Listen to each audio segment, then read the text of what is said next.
Call the meeting to order.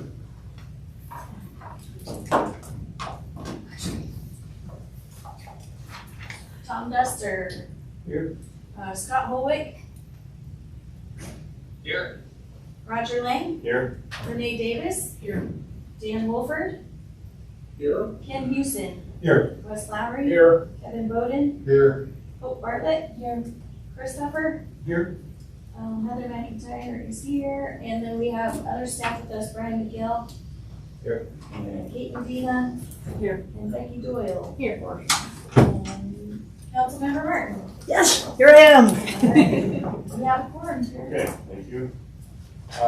Let's start with approval of previous month's minutes. Any questions or comments on last month's minutes? Is there a motion to approve? Chair, I move to approve the minutes from this month's meeting. Okay, thanks, Scott. Is there a second? Second. All in favor, saying aye? Aye. All right, Aye. very good. Okay, Kevin, you want to do water stats? Sure. Flow at the St. Marie this morning was 16 CFS, 125 year historical average is 38 CFS. The column in St. Marie Creek is the Eugene's ditch, which has a priority date of June 30th, 1868. The column in South Platte River is Jackson Inlet ditch with a priority date of December 6th, 1995. The Alcatraz Reservoir, Button Rock Reserve is full and spilling with approximately 1/10 going over the spillway, which is approximately 16,240 acre feet. Union Reservoir is at an elevation of 24.6 feet or 10,345 acre feet, and that's down approximately 2,420 acre feet per full. Basin reservoirs at the end of September were at 73.7%. Okay, thanks. Questions for Kevin? All right. I'm glad we heard. You want to? Yeah, I'll tee it up. The first thing I wanted to do is, for those who might not have met him before, Dave Hornbacher is down at the end of the table here. He's our director of utilities, all utilities department. Yeah, You want to introduce yourself a little more? yeah, I could. You could think of me having assumed a role like Dale, but without the parks and the open space part. So it's just all utilities and public works and so forth and engineering. I just wanted to come in and say hi and again, thank you for all of your time and service here. Very, very important role. And so I'm just going to sit in and just listen and understand better what, how the meetings go. I do have another meeting at 4, so if I leave a little early, it's not because of the meeting at any means. So I just want to call and stop in and say hi. Hello. Congratulations. Yeah, thank you. Big job. Thank you, Dave. Appreciate that.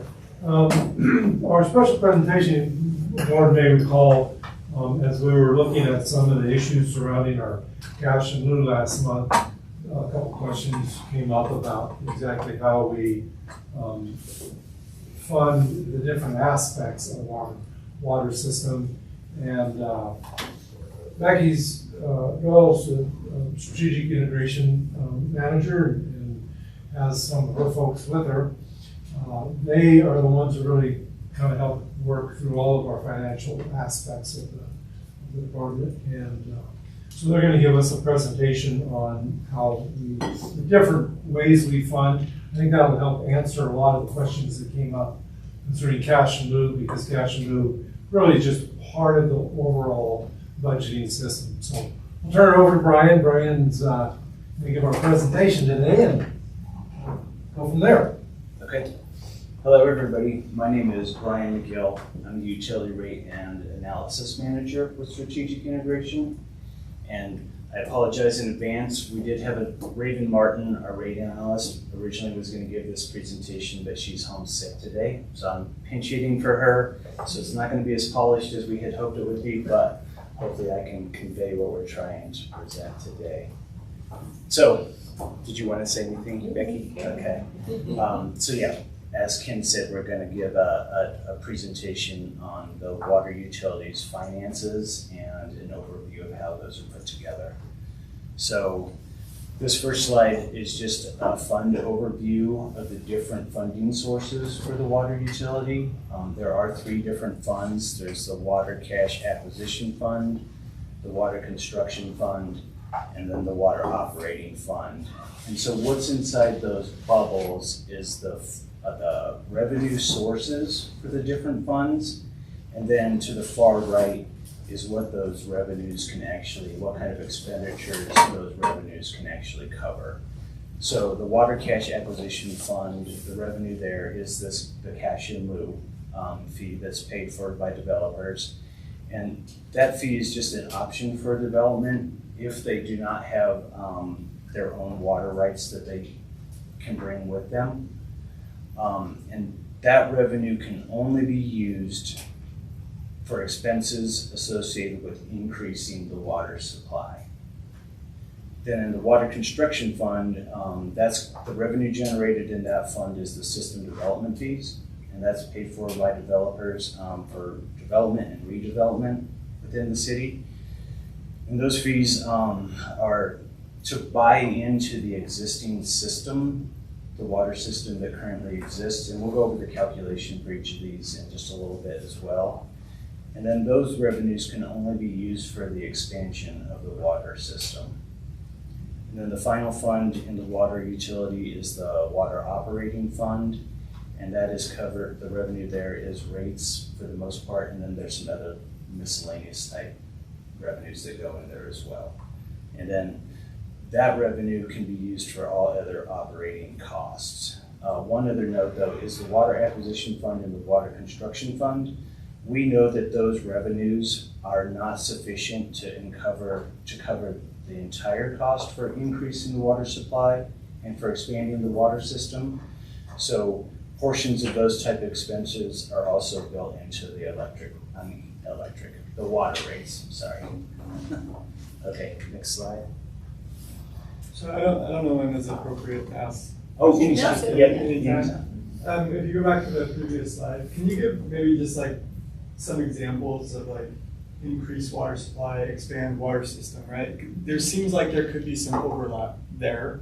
So part of the water system, for example, might be a dam or a reservoir that would, firm some of our water supply or something. So how do those distinctions get made, and how is that kind of teased apart in some way? I'll take that question. So when we say increased water supply, we really mean to purchase water rights or to undertake actions that obviate the need to purchase water rights. So conservation programs are often funded through cash acquisition. And that is the most restrictive. I would say very rarely, and exactly one time, have we used cash acquisition toward actual infrastructure, which was the firming project, which increased the firm yield of an existing water right. So that's kind of a really special case. In general, that was CIL money was used for that. Yes, yeah, for a portion, for a percentage that we could tie back to that increased yield. So there was a justification. Yes, Yes. exactly. And in general, that's something that we do every time we kind of think about how we could share the costs between these funding sources, is say, okay, so we're replacing a water tank, and while doing that, we're going to increase the capacity of that tank by some percentage. So if that's going to increase by 20%, then we could use 20% water construction funds, but the rest would really be operating, because it's kind of a general thing. So having something to tie that justification back to is, we usually have a memo to the file as part of the project documentation that talks about how that split occurs.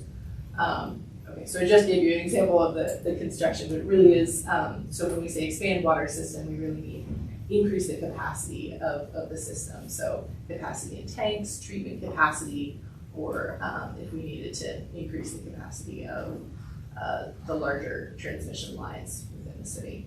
Those would be the examples that we have for construction. So when you say system development fees, and expand the water system, is there any element of buying into the existing system? Yes, that's exactly how the system development fee is set. So it's set like with a hybrid of new expansion costs and like buying in. So it's set on the basis of the existing system value, but the only allowable use of the funds is to expand the system. So it's system value over remaining capacity. No, it's system value over, well, we'll get to it in Okay. a second. Yeah, that's cool.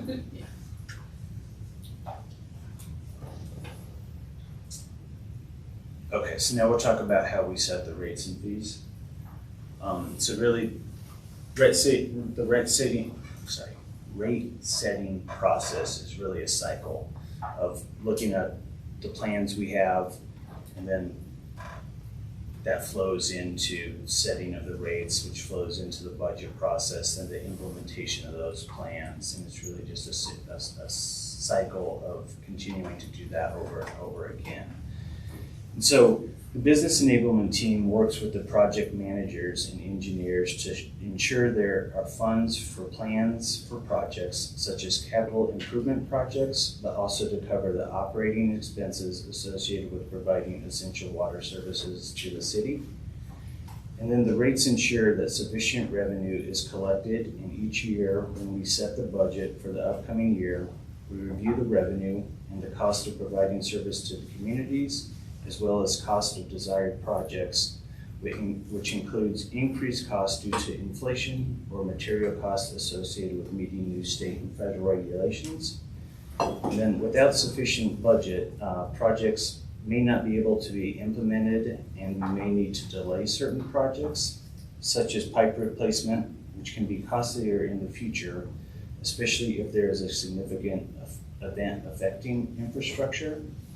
And then also the budget helps to determine which projects can be funded, and also helps plan for the future years as we go through the budget setting process. Next slide. So one of the financial basics is the fund balance. And so a fund balance, each one of those funds that we talked up above on the second slide, they all have their own fund balance. And so to me, the fund balance, kind of like to relate that back to personal finances, is kind of your savings account.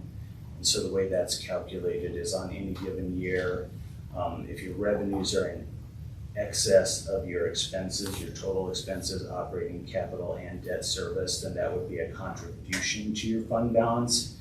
But if the expenses are more than the revenues you collect in any given year, then you would actually be using some of that fund balance. Yeah, so that's really plus equals fund balance, right? Because the fund balance doesn't start at zero every budget year. Correct, yeah. And this is true for, so each of the three funds are essentially distinct in this case. And so each one of them have their own revenues, their own expenses that are distinct to that. Correct. Okay, next slide. Okay, so now we'll get into the actual calculations of cash in lieu, system development fee, and the Windy Gap surcharge. So you all are familiar with the calculation of the cash in lieu. And so it's calculated by taking the cost of the parent Windy Gap projects plus the cost of the firming project divided by the firm yield. And that's how the cash in lieu is developed. And then just a couple notes here. Again, the revenue collected through cash in lieu is restricted only to increasing the water supply. And again, it's only a mechanism in the event that the developers are not bringing in their own water rights. Okay, I have a question about this. So back when we were, whatever, we were 18,000 or something, right? This was 3 years ago. I don't know, basically about the day I started, whatever that was. About the day I left. Yeah. So which one of these was not? We were basing that 18,000 only on the firming project because it was the most recent of everything. The decision was made that, hey, well, in order to have something firm, we needed the parent project to begin with.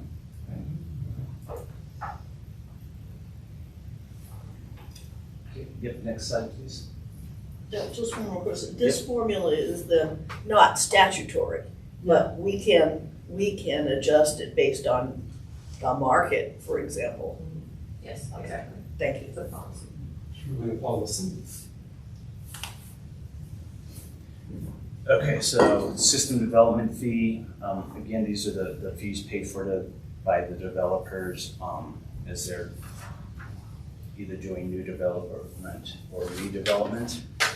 And as Becky mentioned, this calculation is the value of the infrastructure, and it's really the replacement value of the infrastructure minus any bond principal outstanding divided by the single-family equivalent units.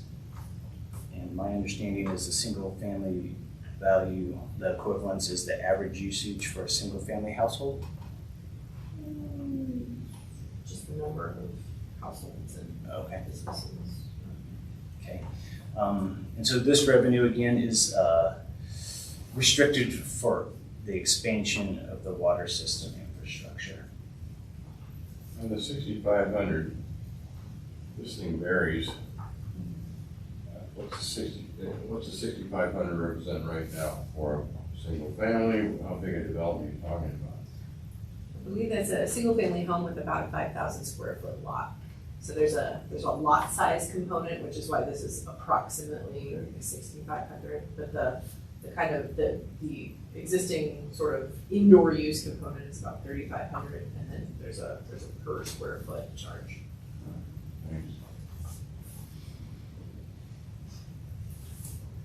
Okay, next one is the Windy Gap surcharge.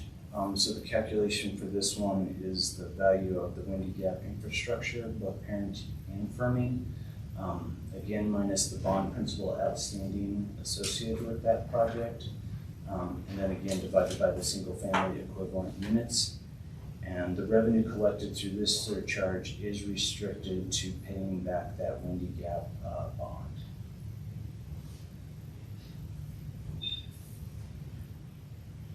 So my big question though is how is this not a double dip? Walk me through it. Yeah. So A double dip meaning charging twice for the same asset. yes. So the Windy Gap surcharge is really to support payment of our costs for firming our existing water right in the Windy Gap project. This generates on the order of about $300,000 a year, which doesn't quite get to the level of our debt payment for Windy Gap, but it contributes toward it. Okay. So the difference between the Windy Gap surcharge, which is for our share of the infrastructure, and the cash in lieu calculations. The cash in lieu calculation uses some of the same numbers, but it's really thinking about what would be like a new unit of Windy Gap and the cost to get that to a user such as the city. So I think of it as, system development fees, Windy Gap surcharge, like that's for the pipes and the infrastructure.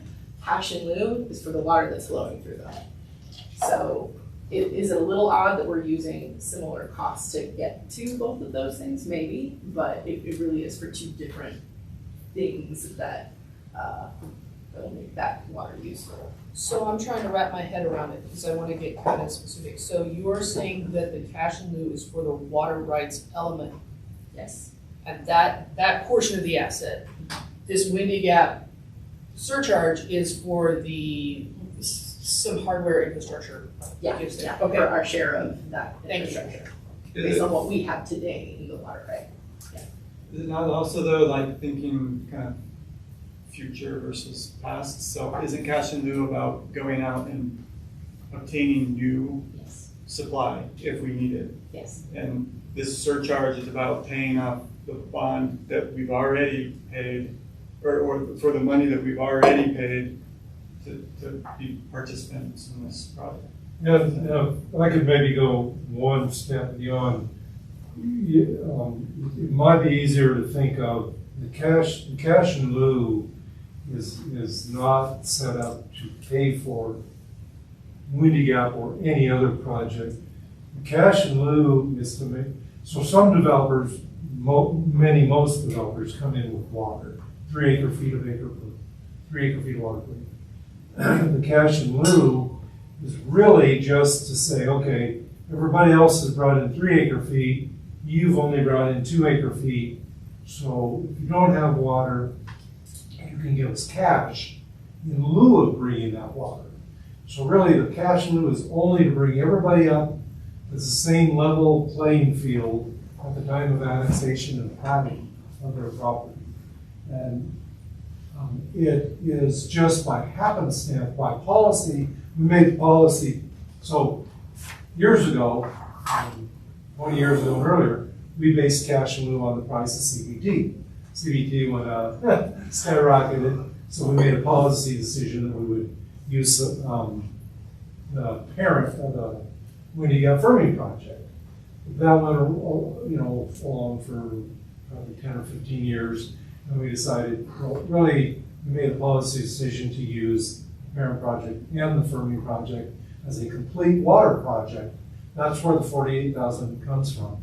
But it's not designed to go out and get you water rights or get water as much as it is designed to keep everybody level. We could go back to CBT water, we could use native basin. It's really a policy decision that happens to be Windy Gap.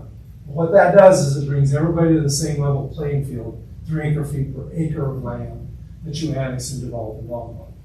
Then once you have annexed and developed, then you have the actual cost of buying into the systems. When you get surcharge, again, it just happens to be the same as cash in lieu. It is really to help us pay off the bonds. Originally, it was to pay off the bonds of the parent project. Once that got paid off in 2017, we didn't have it, I believe, for 2 years. And then we ended up with more bonds because of the Firming project. So now we, from 2019, I think we'll have 30 years, I believe, or 20 or 30 years. 20 years to pay off that bond. And that surcharge will expire at the end of that 20-year period. So it's really everybody buying into the same system at both levels, but it's much more directed towards a physical component. The surcharge is the Windy Gap project as opposed to the cash in lieu, which we just made the policy decision to use the Windy Gap. And it's an index, it's not directly paying for that. Now, once that cash in lieu comes in, then the city has opportunity to use it for whatever we want. We use it for water conservation, we use it for buying water rights. We will use some of it for paying off the bonds on Windy Gap. Any expenses we have for increased water supply. Whatever we want related to the water system. Yeah. Exactly. So we can't use it for down payment assistance for low income housing. And within that, it even is narrowed down to a different fund with a specific fund with an even narrower purpose, correct? Sorry, can you repeat that? So the cash in lieu is really basically for rights and rights firming? Yeah. Okay, and so it's not necessarily for water treatment project? No. That would not be an appropriate use. Yeah. And you can see how the calculation is different, and the surcharge here is on a per household or per equivalent unit basis, whereas looking at the cash in lieu, it's kind of bringing it down to what would a per acre foot look like, trying to establish that market rate. Yeah, and I think Becky makes a really good point. It may help us think, the calculation for cash in lieu is based upon the index of what is for water worth. I suppose the other two calculations are basically what's the system. When you plug your water line into our system, you get the benefit of a very valuable system. So both of those calculations, when you have surcharge and construction, are based on the value of the system that you plug your pipe into. The citizens have that, it's their system, and you pay for the value of that system. I think the challenge here is that, I mean, it's a good thing. It's not a challenge, but Longmont has been so proactive in thinking about our water needs in the future that it's not like we're in some kind of situation where a new housing development goes up, they pay cash in lieu, and then we say, oh great, finally we have some money and we can go out and buy a water right to feed that housing development or to provide that housing development with water, right? And so it's not, there's like separation in the transactions here, right? And so, for example, I mean, I don't know the answer to this actually. When was the last time that Longmont just went out and bought some water? Ever? I don't remember that discussion. We rarely just simply go out and buy a water right. A lot of the water rights we have bought more recently have been part of land acquisition. We've acquired land around Union Reservoir, so we bought some water rights around there. Our open space department, of course, when it buys open space, buys water rights, but that stays on the open space. But yeah, and then whenever they can provide historical water rights, they do. Exactly. And so then, but there's just this separation in these transactions, because we are kind of using what is supposed to be kind of almost what I think of in my mind as being kind of like proactive, right? Like going out and getting water to provide to like a housing development. We basically just said, well, we have that water already. And so then you're free to use that cash in lieu for past decisions in a way. And so there's a kind of disconnect in that. It helps a little bit, but keep in mind, the bulk of our cash in lieu, at least more recently, went towards paying off Windy Gap Firming project. So that gave us firm water. And I can't remember, Becky, it was $3 or $4 billion of cash in lieu fund? $7 million, okay. So, it probably took us 20 years to get that $7 million for the Windy Gap. We also use it for water conservation, so that's water that now we don't have to put it out somewhere, so we can take that conserved water and use it. Yeah, with respect to Tom's project, or questions rather, I wonder if it doesn't help to get away from the economic principle that we all grew up with of thinking of water as a free good. It hasn't been that for a real long time. And because I think at the bottom of your question, Tom, is, well, why are we charging so much for water we already have? And we're not. What I think of it more like the cost of storage or the cost of electricity. You have to pay to store it, and we have to pay to firm the Windy Gap water rights. You have to pay as you use it. And I like to think of this as an insurance policy, because a water right is not the same as water. Water rights may not, if there's a change in the weather, they may not flow in with the amount of, like what's happening to the Colorado River now, correct? I think that might help. Yeah, and just to be clear, I mean, I think that we are in such a good position that sometimes it causes problems, I can imagine, right? Like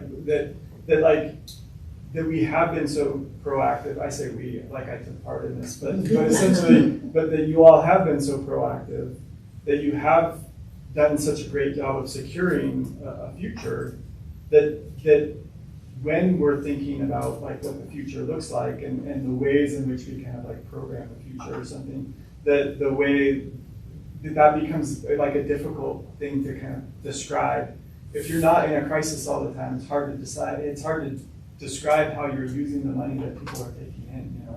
If like it's just like go back to the household analogy, right? Like if you're saving, it's hard to suggest how it is that you're like using money in a way, So anyway, I mean, I'm impressed with the way in which we have, continually planned for the future around here, and so I just think that sometimes the marketing or something of that idea, or to kind of get the word out, kind of may need, it's a complicated business, so that means help or something. I hate to keep holding up this discussion, but the last time the public got upset about the way we charge, it was when we changed the Windy Gap surcharge, or the Windy Gap formula, and they were on the opposite side of the discussion. They said, hey, city, you're leaving way too much money on the table here. CBT costs this much, and our fee in lieu is way down here. You guys fix that. So I don't think the public has a problem with us charging developers, I really don't. Okay. Good. Okay. Thank you, Brian. Okay, so how do we spend the revenue that we collect? So this is a representation of an annual water utility budget, and the thing that we just wanted you to focus on was the pie chart, and that 63% of the total expenses go towards operating expenses, 19% go to capital improvement program or projects, and then the remaining 18% goes to debt service. Next slide, please. So then this is, okay. This pie chart is just a further breakdown of the orange slice of the pie from the previous chart. And so you can see that a lot of expenses go towards wages and benefits and some professional contracted services, and then there's just other little slices as well. Next slide. Okay, so then that 18% that goes to debt service, we did just earlier this year make the final payment towards the state revolving fund loan. Then there's also the 2021 revenue bonds, and those were used for treatment and distribution improvements. And then you can see the bottom one is the 2021A revenue bonds, which were for the Windy Gap Firming and Chimney Hollow Reservoir project. Next slide, please. Okay, so how do we do our annual budget? Next slide.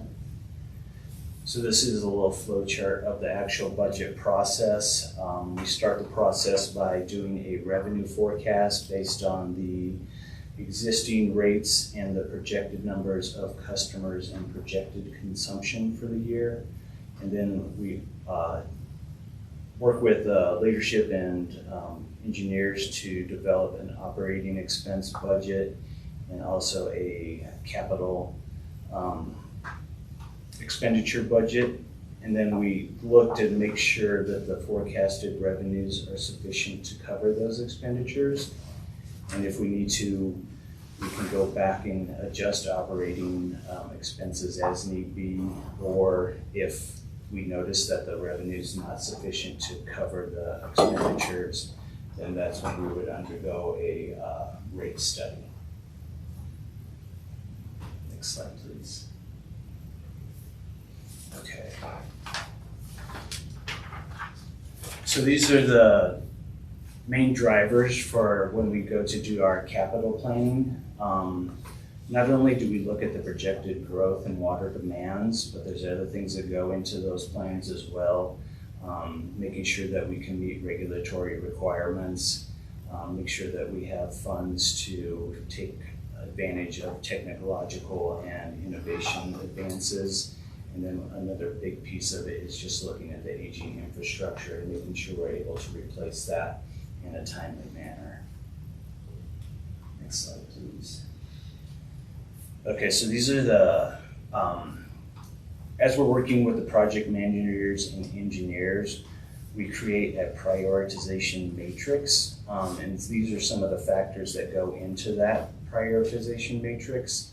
And then the percentages are the weighting that we've assigned to each of these different factors.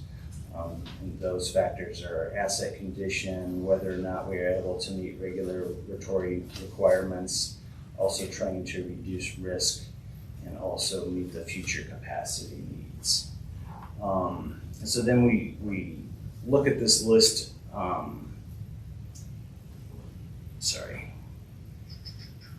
Yeah, so then all these factors are taken into consideration while we're preparing the annual budget and also trying to keep an eye out on the future capital needs.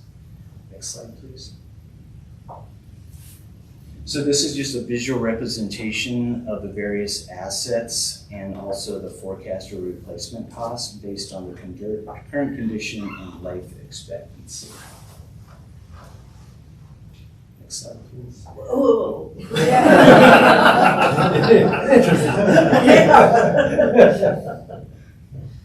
What are the periodic peaks and some Yeah.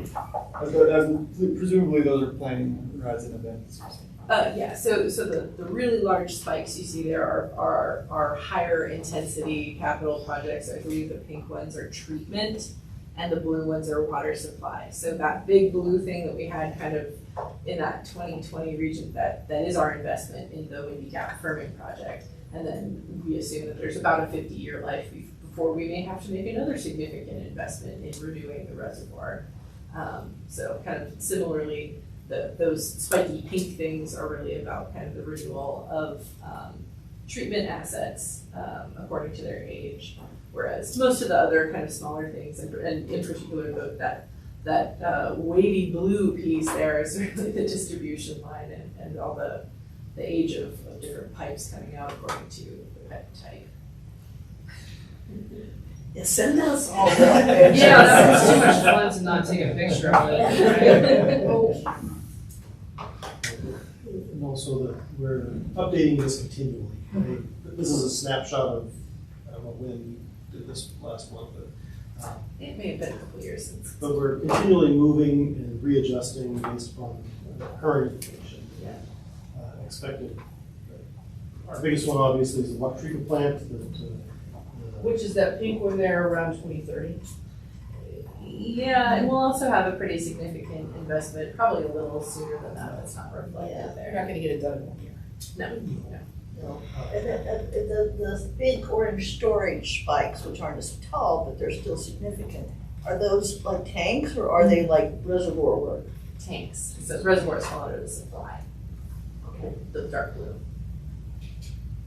Yeah, I would imagine that you just kind of train your eye to knowing these things as you're looking at these as an expert, of course. But how do you then translate those episodic moments in time to kind of like to the reality of the situation, which is essentially that's going to become presumably a bond that then gets paid over time, right? And Yeah. So I guess you just kind of do that in your brain. You just say, well, that blue one will just kind of come down, and then the bond payments will go up. So what we do is, annually, but very intensively, or when we do a rate study approximately every 5 years, we look at a 20-year horizon and say, okay, here's what we know is coming due for replacement within this 20-year horizon. Are we on track to have revenue at a level to support either that replacement or, a debt issuance if that's required? So that's really where it's useful. Can I point one thing out too on the graph? That one of the things that's not quite as obvious in a water system is our underground pipes. They're very, you just really don't see them. But and there's a lot of them, every foot of them isn't worth what a water plant is or a reservoir, but there's so many feet of them that it's a lot. If you look at this light blue, how much of the expenses that is, that's a real significant part in that, how much you can replace each year is a big deal. Also, if you look, you'll notice what it does here. That's the age of the pipe. If you think about it, in 1965 they built IBM and Longmont started growing, and we grew quite rapidly from the 60s to today. Well, all those pipes in 2060 to 2090 are 100 years old. So that's what you're seeing there is the age of that pipe. And I hope you don't have to replace it all at once, but that's an interesting part of having a community that didn't grow linearly over a few hundred years, but grew then. Is 100 years from that growth, then you have those pipes come due.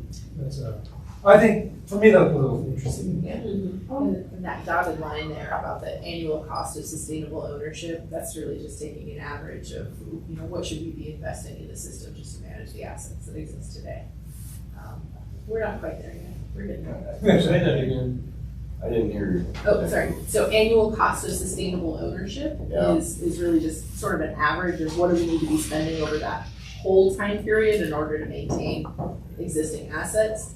Should be a little north of 10 million. So what is the health of our infrastructure? I mean, how would you categorize it? Are we in good shape, average shape? Do we take good care of our existing facilities? We do, I don't know. Chris? I'd say that we're at average right now. Some assets have been maintained better than others. I mean, we have a fairly new water treatment plant in Nelson Flanders, and it is very robust.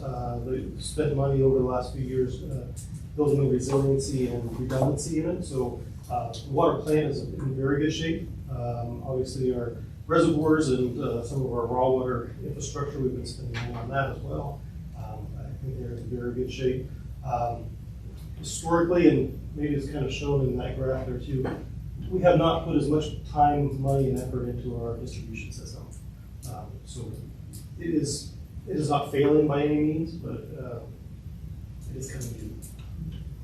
When I see huge water main breaks in Denver, I don't get too concerned, but I wonder about, I don't see many of those here in Longmont, actually, which is a good thing. Fortunately, we've had few, not too many, but they do happen. Just a week or so ago, there was one on 9th Avenue that our crews were very responsive to, and were able to get it all put back together in less than a day. So most of them don't disrupt distribution, and they don't disrupt daily life, so they don't become very obvious, I guess. We don't have very many large lines like Denver does. We do have some. And if we had a break on one of those, it would be catastrophic, and we'd hear about it. But we have cathodic protection on all of our steel lines that are larger. We have monitoring on all of them at this point in time as well. So it's very well maintained, but like I said, and as Ken mentioned, they were put in a while ago. Everything has a life cycle to it. So. Thank you. It'll be good to be dead in 2070.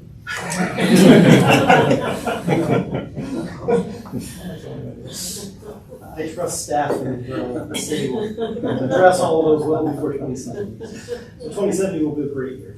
I hope so. Okay.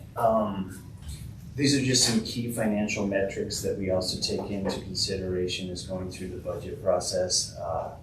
There's the reserve or cash on hand, as well as the debt service coverage and the debt to capital ratio, which is an important metric considered when we are seeking new bonds for capital improvement projects.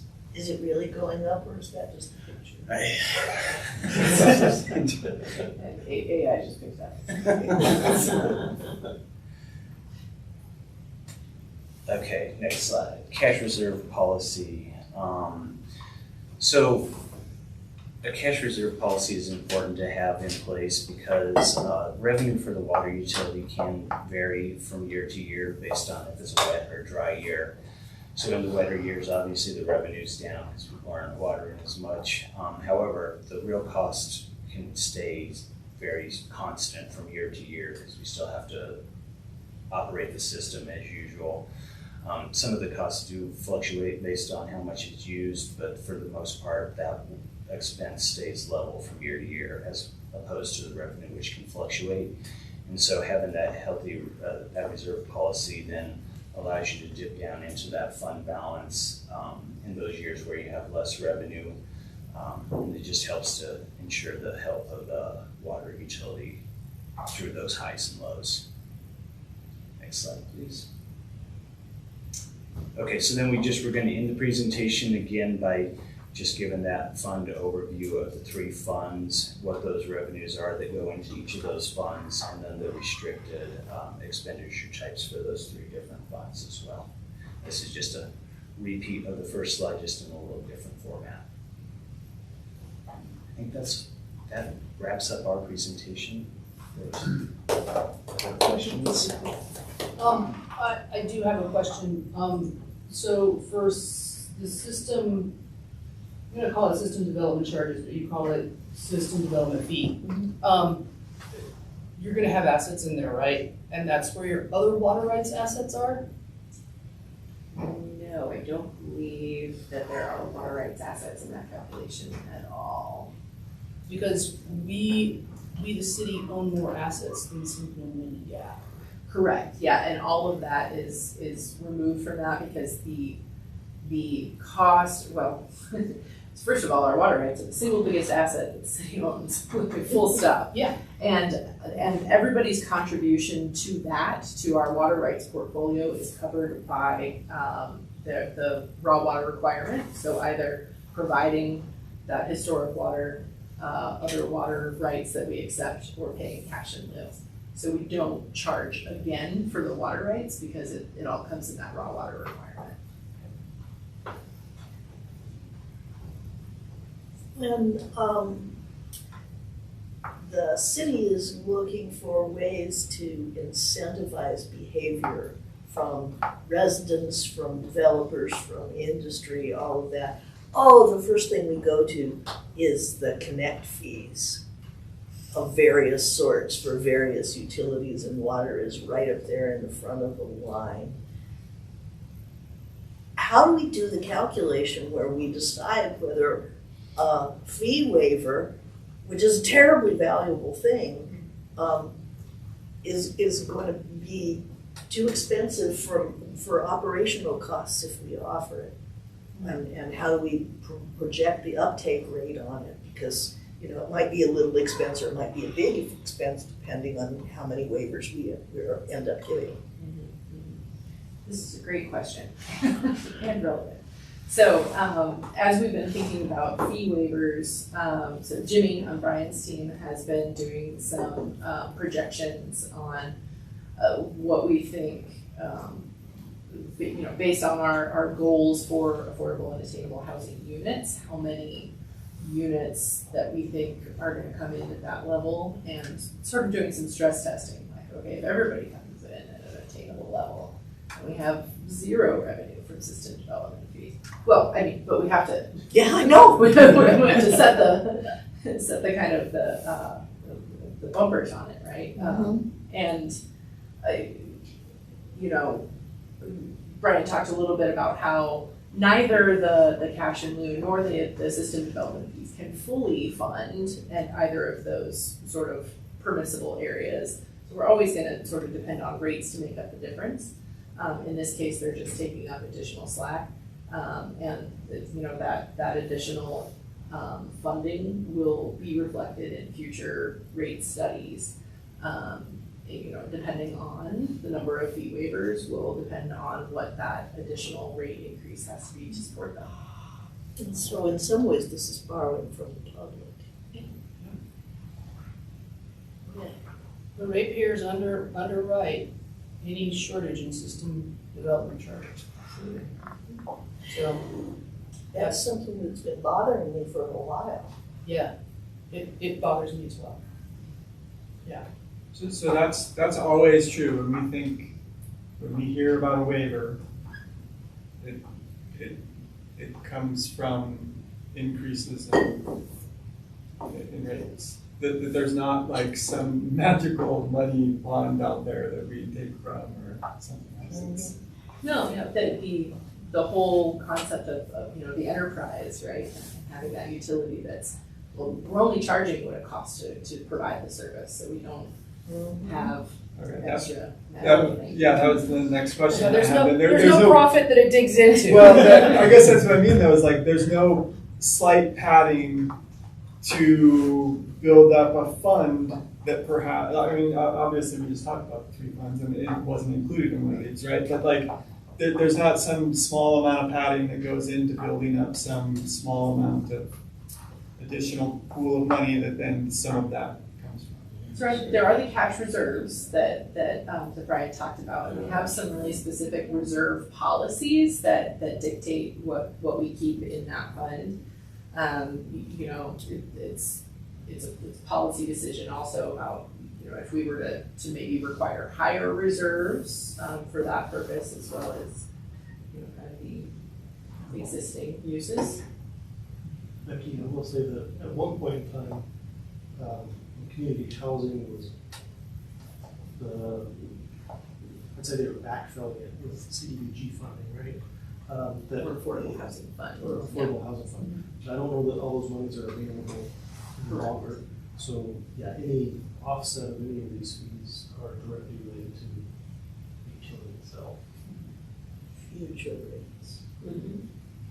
And that brings up another point when talking about rates, one of the big pieces you need to talk about and think about is the affordability of the rates for folks already in the community, like keeping your rates appropriate and low, given good service. If we want good water, we want those pipes replaced. But, having folks in the community that might have affordability issues, and those affordability issues can be measured different ways, and some of the measurements are scary. I'm not as familiar with Longmont's, but, and so I really don't like offloading fee waiver costs to ratepayers, because ratepayers sometimes have affordability issues too. Well, a third of our ratepayers have affordability issues. It's a bigger piece than you think. Yeah, we have good programs that are all free or nearly free to help our ratepayers reduce their consumption, which helps with their individual affordability issues. But of course, they're voluntary. We're also fortunate to be able to offer the Longmont Cares program for income qualified households. That was the next thing on my mouth. Thank you for saying that. And because of something else, I was just wondering how, am I blowing the schedule here? I thought we'd take just a minute and ask Dan and Scott if they have any questions at all. Good idea. Any questions, guys? I'm good. Scott? That was a really nice presentation, thank you. Well, I didn't have any questions on it, you guys had some good ones. I'm all good too, thanks. Okay, all right. Anyway, where were we? Oh, just wondering how we how we fund the CARES fund, because that's another thing. The enterprise should be kicking in something for the CARES rebate. Yes, it is. Each of the enterprises that has a rebate, it's funded through the rates. In the case of water, okay, this is how much magic money there is. Ready? We assume a very small percentage of our usage is really at that very, very top tier of, we have the 4 tiers in the rate. Only about 1% of our usage comes in at that 25,000 gallon level. And when we project revenue from that, we don't want to see usage there. We think that is excessive use in single family homes. So when we project the revenue from that usage, we project that it's coming in at the next lowest tier. So we're funding the rebates with the additional, with the difference in revenue between where it really is charged and what we projected it when we are thinking about our long term. So it's those profligate users that are funding this because they should. But how do you take into account when we have rainy years like this year? Do we not have as many people in that tier then? Yes, I would expect that we're not going to have very much use in that tier at all. Yeah, we're pretty low on revenue currently. Any other questions? Good presentation. Appreciate your time. Really good presentation. Thank you very much. Yeah. This helped a lot.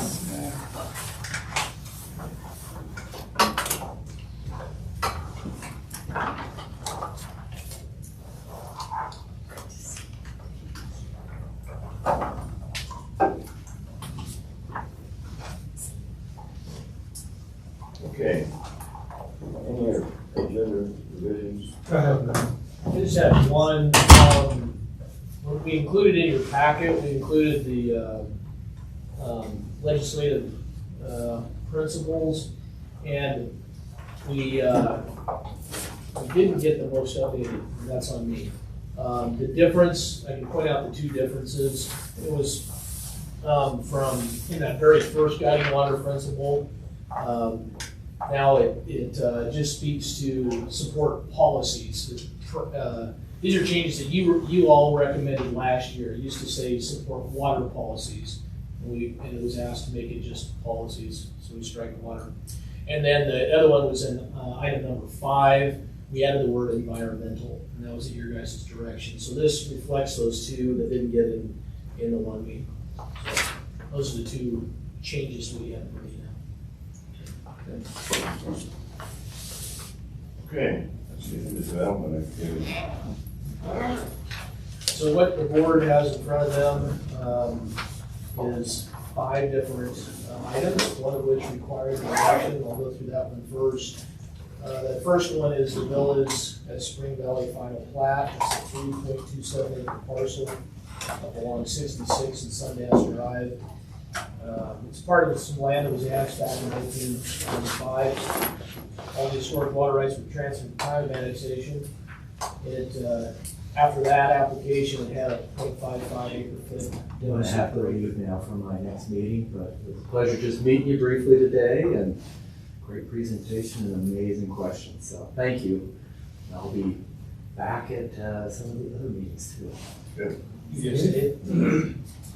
So village at Spring Valley final plat will be in compliance with the city's well water requirement policy upon satisfaction of 1.799 deficit at the time of final plat approval. Additionally, just for your own information, what's being proposed on this roughly 3 acre site is 28 single family attached residential units. And so this is the one we're looking for board action on. If you have any questions, I can try to answer for you.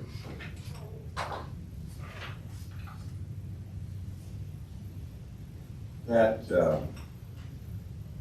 Boulder County City of Longmont road, which road is this? 66. And then the one going north and south or top and down is Sundance Drive. This is east of Pace. That's going to be east of Pace, yeah. You go east and keep working.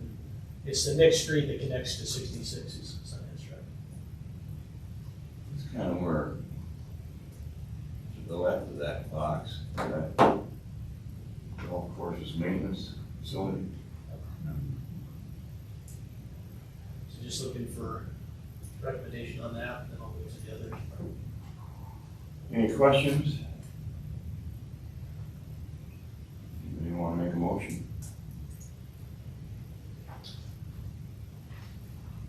I move that we recommend approval, provided they satisfy the estimates. Is that Yep, we're looking for them to come into compliance by satisfying that.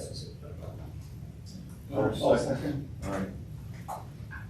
All right, move second, all in favor, signify by saying aye. Aye. aye? Opposed, aye, so, okay.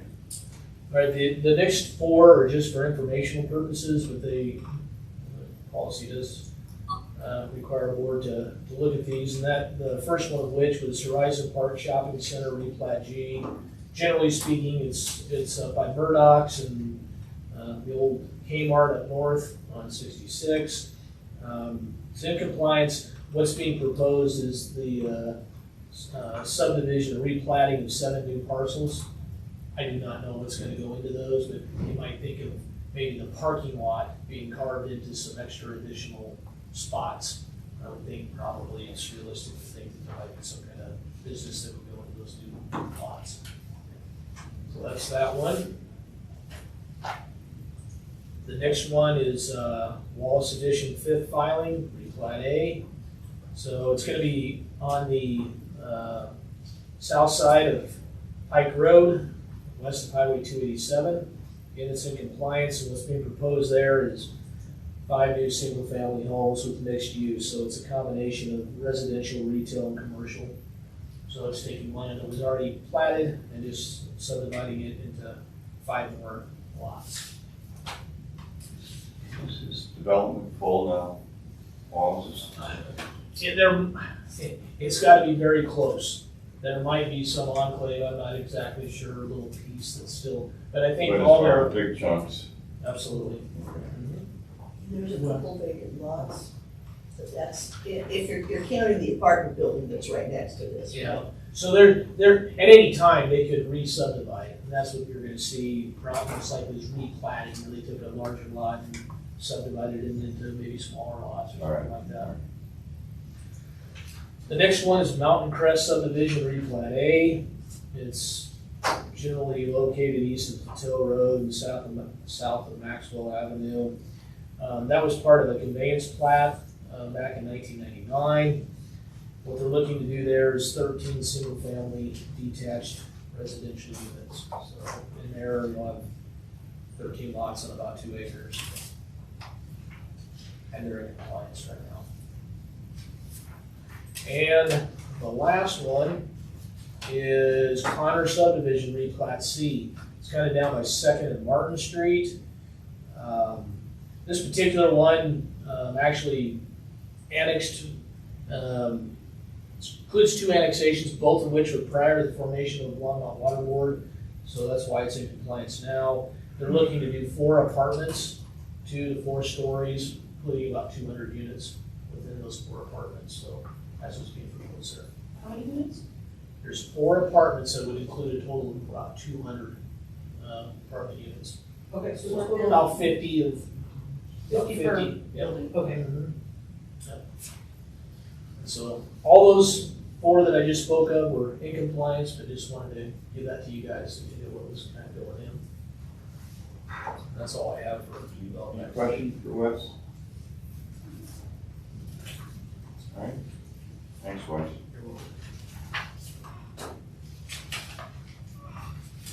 General business, can you talk to that a little bit? Yeah, we have before you today the 2024 legislative guiding water principles that we approve each year. These, once water board has approved them, they're forwarded to council along with the city's broader broader legislative principles. The city council then approves and directs staff to look at all the legislation that will come up starting January. It's not too long from now. We generally do this in October so that we can get them put together and sent up to the city clerk's office, who then compiles them all, and they're approved by city council by the end of the year so that they're ready for the new legislative session starting in January. Water board's reviewed this every year for quite some time, but wanted to give you another shot at looking at them, and if there's any additions or revisions you would like, we'd be happy to have those before we forward them on. Wes, for Scott and Dan, can you just review the changes that are in the ones that we have right now? Sure. This So- is the old version. So Dan and Scott, just to, if you're looking at an electronic version that was included in the packet, the difference, again, of what I handed out into the revision was in the first bullet item. Now it simply states support policies that protect water. And Scott, you were the one that brought that to everyone's attention last year at this time. And the second one was in item number 5, where now we talk about including, we have a number of listed, but it also additionally includes environmental. So we're supporting appropriate coordination of municipal water use with agriculture, recreation. We've now added environmental and open space. So broaden that particular one. Those are the 2 differences in what you're seeing on the electronic version right now.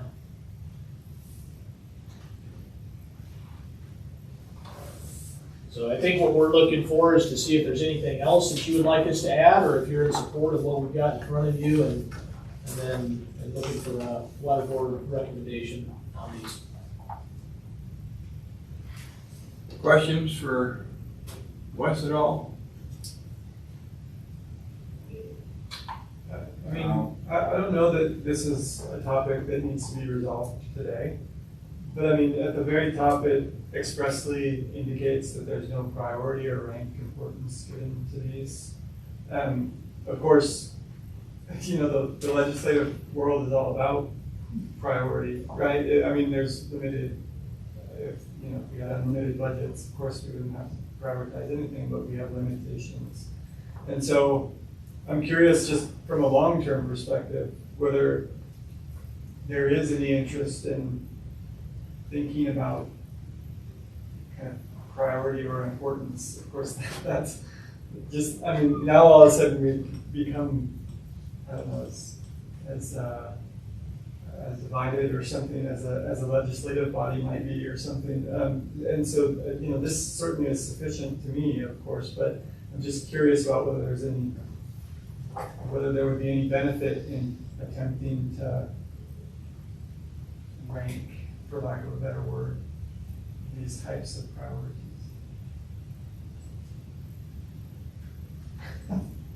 I don't know.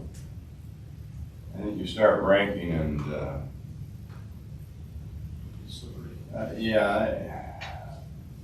there's winners and losers. Prior to this version of these, that it was just a bulleted list, and the board asked last year for us to number them, so it would be easier for reference purposes. Yeah. So that's why they are numbered, but, Yeah, and initially when I did look at it, I kind of like, I thought about some kind of inference associated with the numbers. We did it for a kind of like a mechanistic purpose or something, just so we had numbers to reference. But if you don't read the italics at the top, it almost kind of comes off as a rank list. But in any event, yeah, that's for Langer. I think Dan has a comment. Dan, you got a comment? Yeah, I was gonna say, I think the list is very thorough. Did I just lose everybody? we're still No, here. yeah. I'm hearing you. Keep talking. Oh, sorry about that. I think the list is very thorough, and, as much as, I guess the priorities change depending on the topic and what we're discussing. So I don't know if there's a need necessarily to try to list them in any given order or priority, because again, depending on the situation or the circumstances around the discussion, that priority may change over time.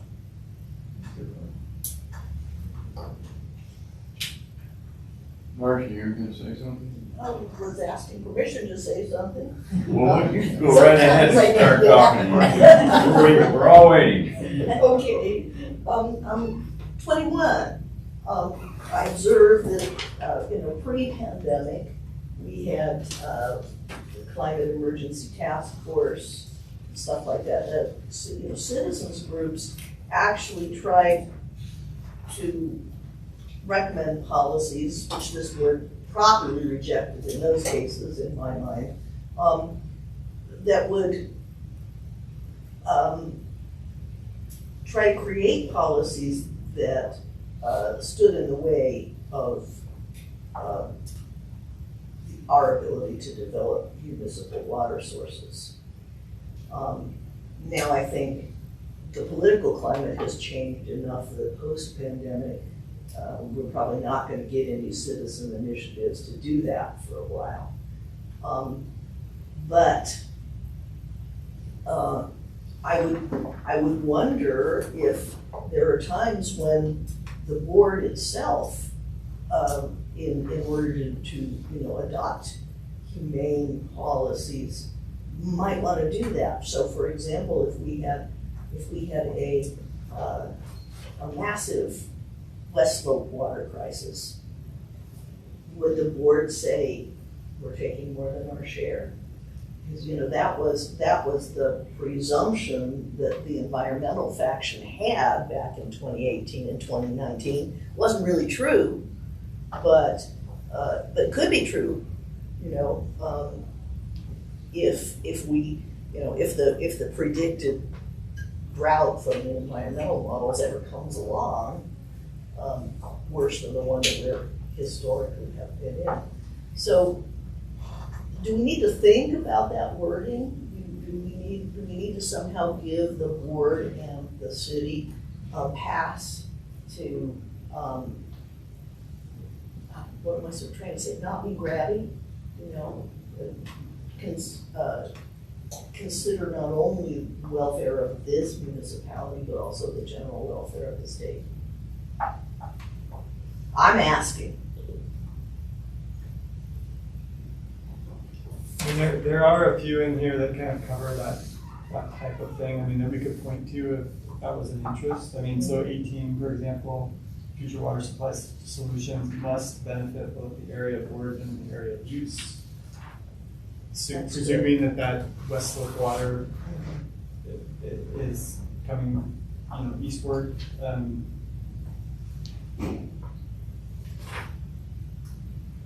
I also think that like number 1 and number 7 and number 9 all reference Colorado's water resources, which is thinking of, we're beholden to our customers, which is City of Longmont ratepayers, but our community is the big box that's Colorado. And so I think those speak to maybe some of that spirit already. Gives the board room to consider that when Yeah. it's appropriate.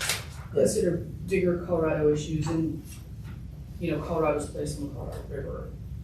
I'm right with that. You have to prioritize over and above what the community's needs and interests are.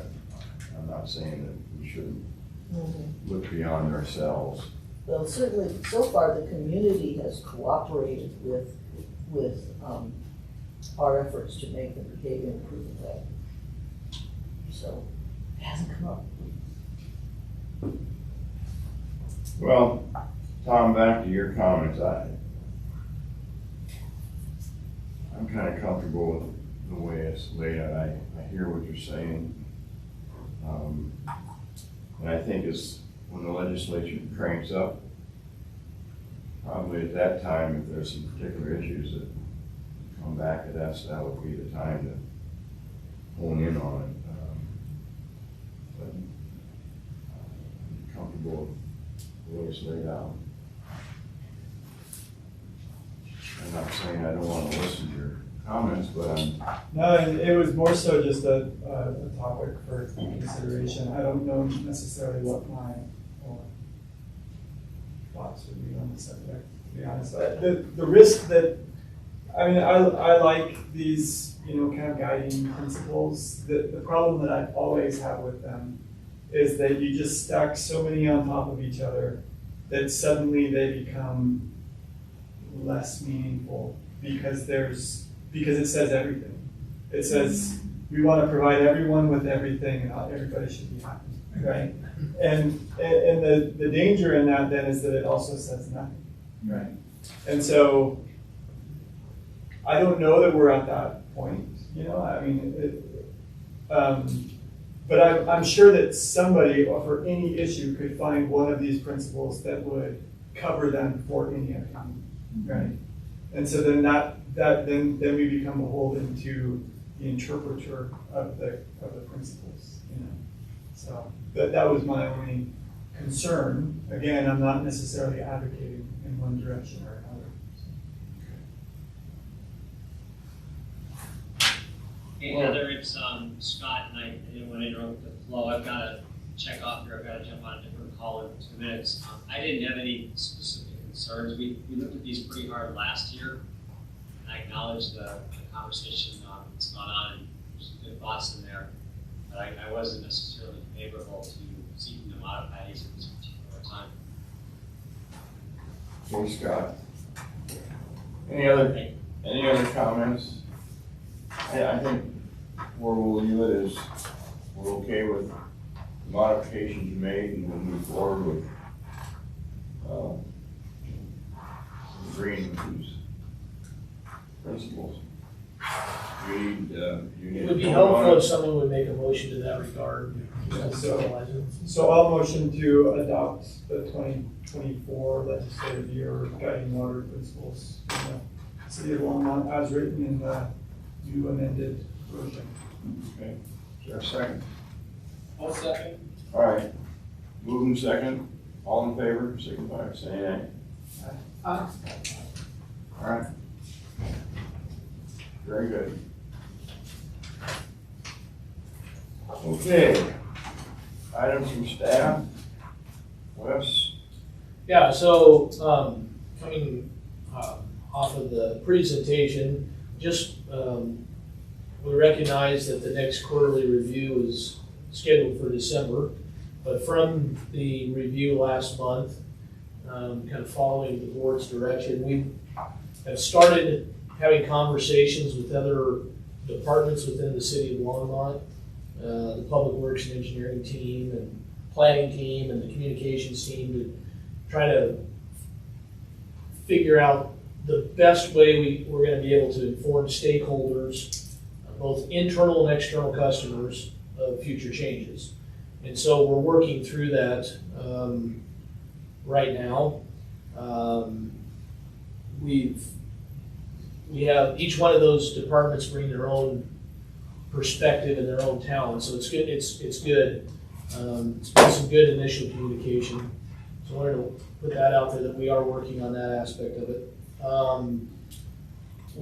I also wanted to mention that as we go through the specifics, we talk about the number crunching, the numbers related to the Windy Gap and stuff. We know that when you look at it in December, you're going to find that was a range of numbers that came through with those 8 units that Platte River had. They range from 3.8 million per unit to 4.5 million. And we know that there's an average, it's kind of close to 4 million. So we're going to be able to bring that specific data to you. In talking with PRPA, they are anticipating taking 2 of the 3 cells. So there's 5 units that are represented through 3 different transactions. They're planning and thinking that probably the 2 of the 3 will go in front of the sub-district board in December. And it would be just prior to your December meeting. And then the other one would be sometime in the first quarter. That's what they're thinking. So the PRPA board has already given approval to accept these bids. It's already in place, but the actual transaction, the authority to make these transactions comes from the Northern Sub-District Board. They're the ones that say, yes, you can sell it or transfer it to party A, B, and C. And so that's their projected timeline for that. And then lastly, I was just going to mention, go ahead. I need that said again slower and differently, and maybe let me just ask the question. So Okay. the PRPA board has determined which of those they'll accept? They've already given the approval to accept all 3. All 3. 3 bids that represent 5 units. Got it, okay. And so they basically accepted the price, and now That's they're correct. waiting on Northern To approve those. to approve those. Okay, but that gives us a fixed price, right? That's correct. Great, okay. Yes, that's exactly right, Renee, and I can tell you, they've shared it with me and told me that I can share this with you. The average price for the selected, so of 8 units that were bid on. So you have 5 different people asking for a total of 8 units. Okay. The average of that was $4,160,000 per unit. The average for the selected bids, so the 3 bids that represent the 5 units that they're trying to sell, was $4,037,500 per unit. So those are the numbers and the details we'll put back in writing in December. Okay. But it kind of gives you a barometer. The lowest bid was 3.8 million, the highest was 4.5, and the average was kind of in the middle. And so that's where they stand. Did that answer that question for you, Renee? It did. Okay. Thanks so much. I'm so glad we've got a number. Yeah, so, We're not hanging out on that. right. And so, we continue to keep a finger on the pulse of what's going on with CBT. even though that doesn't establish our cash in lieu, that's not that's not what we're using to base cash in lieu on. It's nice to understand where that's at. And in the past, those numbers were coming in the around $70,000 a unit, somewhere in that. It looks like right now that market has softened a little bit. It's probably around the $65,000 unit range. And the thought was, what we're hearing is that a lot of that has to demand. As interest rates have went up, there's not as many people that are willing to take cash off the sidelines to buy it. And so therefore, the supply that's out there can't command quite as high a price. So it's kind of softening a little bit, but still close to where it was. It's certainly not back down to the $20,000 or $30,000 unit. And just to remind, when we look at CBT, the credited yield we give for a unit of CBT is 0.76. So it's still, in the $80,000, $90,000 per unit or per acre foot range for CBT. That number is still quite a bit higher than what a current cash flow is. So that was kind of just the update. Not looking for any action. Just wanted to let you know that we're doing what you asked us, and we're working through that policy. And I expect next month we'll give you some further updates where we're coming through with the communication internally and how we might best feel like we're covering everyone. We're wanting to make sure anyone that might be affected gets notice of any future change, no matter what size that might be. So as far as the timing of us adopting an adjusted number, when do you think we will have the information we need to come up with a firm decision? I think in the December, in your December meeting, your scheduled next quarterly meeting, we're going to be able to have that number, and hopefully you guys feel like you have enough information that maybe you can make a decision what you want to do with cash flow at that time. Right. Very good. Any questions, Ross? Okay, moving on. Hope, are you down there? Mm-hmm. You're Hi. on. I'm ready. All right.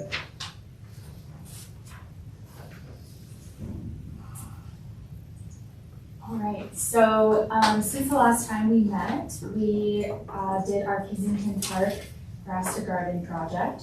So just as a brief reminder, this was a turf transition project that we identified with the help of Art and Public Places. We received Colorado Water Conservation and state funding to do this project. And Art and Public Places helped us identify this site at Kensington Park because there's a mosaic there that's being damaged by water hitting it and the mowers and weed whackers and all those types of things. So Art and Public Places was going to remove the grass anyways, and so we thought, what a good example of a project to be cross-departmental and put in some xeric native flowers. So we worked with Northern Water and Denver Botanic Gardens to create xeric native planting garden. And then we engaged the community throughout the whole process. So we did a lot of community engagement. We had events on site so that they could be a part of the design process. They got to choose what kinds of plants they wanted to see, what they wanted the gardens to look like. And then on the 23rd of September, we had the planting event. And so we invited all of the Kensington Park community to come out and actually plant the plants in the ground. So we had 59 community volunteers come out. Yeah, it was really successful. That's rock and roll. Yeah. We planted 354 plants. We gave away 99 plants, xeric plants. And then, so that we removed 3,000 square foot of turf grass, and we're estimating a water savings of 180,000 gallons per year. And then I just have some photos of the day that I thought you guys would like to see. So that's what it looked like before. That's the mural surrounded by all that green grass. They did not remove the turf until like the Tuesday before our Saturday event. So we were a little nervous, but we hired really good contractors. They were They were right on it. They removed all the turf grass, amended the soil. Next slide, please, Heather, thank you. And then put in all of the mulch.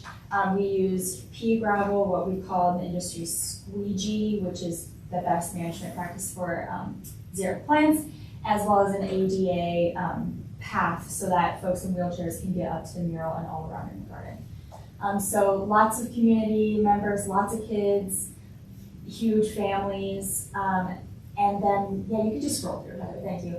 And this barren ground right here will be grass, so that big area in the front is gonna be where we're gonna do dog tuff, which is a plant select hybrid from a native grass in Africa. So super drought resistant and tolerant to dogs, which is why we call it dog tuff. And then some native grasses as well. I put this in here because that sweet old man in the wheelchair to show that this is ADA compliant. She rolled her dad right up there. That's a chokecherry tree, which is one of the trees that were requested by the community. Lots of youth, which was really great. And so those kids were really excited about the tree. They kept saying, oh, I can't wait to see my tree in a couple of years and watch our tree grow. So it was really a special event. We were able to partner with Neighborhood Group Leaders Association, so they're the ones who did the boots on the ground, community engagement, outreach, flyering. We used the youth center to put flyers on every door in the Kensington neighborhood. And we were able to use ARPA funding. So we used this as a community enrichment event post-COVID. And we were able to get some sweet cow and breakfast burritos and coffee and a bunch of other, we did a resource fair, so sustainability was there, and Longmont Food Rescue, all those type of things. We did large resource fair there too. And that's what it will look like when it's all grown and established. We're thinking it'll be about 3 years, and so right now, with each passing year with xeric gardens, the water use decreases significantly. So this first year, we won't see huge water savings, but then we'll increase. And then after our 3rd year, we're expecting to not irrigate at all. So yeah, just wanted to share that successful project with you guys. It was really a wonderful example of our Growing Water Smart initiative, of how cross-departmental work and collaboration is really important. I mean, being able to work with Art in Public Places and Neighborhood Group Leaders Association and sustainability and the youth center and parks and open space were there, and natural resources, and our volunteer community, or our volunteer coordinator was there. It was just really a special event to be part of. So very successful. Yeah. Any pushback from anybody? Or? I got one phone call, and she was like, why are you tearing out our beautiful grass? And all I had to do was explain that we're gonna put something more beautiful in there, and she was really excited, so it'll be fine. She was worried we were gonna tear out the whole park. Oh. I'm like, no, just this part. 3,000 square feet seems like a lot of grass, but it's a huge park, so there's still lots of room to romp around in the grass and play. Oh, great. It's a great project. Thank you. Very successful. Well, thanks a lot. Anything else, Hope? Okay. Heather, can you put up the major project listings?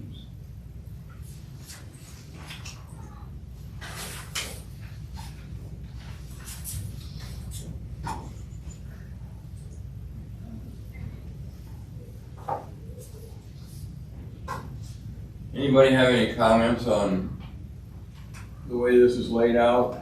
Questions or comments?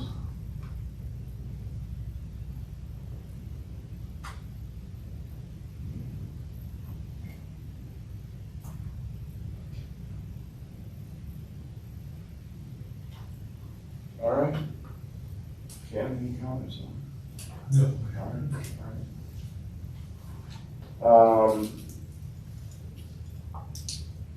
Any informational items or Well, correspondence? just the stuff that was included in the packet. Okay, Yep. all right.